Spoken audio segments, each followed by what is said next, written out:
लकोड़ के कांटा में गुथ के मछली ला फांसा बोचा। इन ला धर ले करहई धर ले रांध के ओती खाबो जा। चार लकोड़ के कांटा में गुथ के मछली ला फांसा बोचा। इन ला धर ले करहई धर ले रांध के ओती खाबो जा।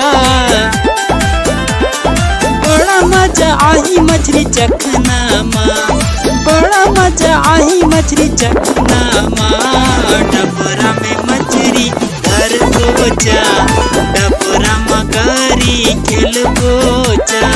हाथ में धर बोचा, कांटा में धर बोचा। डबरा में मछली धर बोचा, डबरा में गरी खेल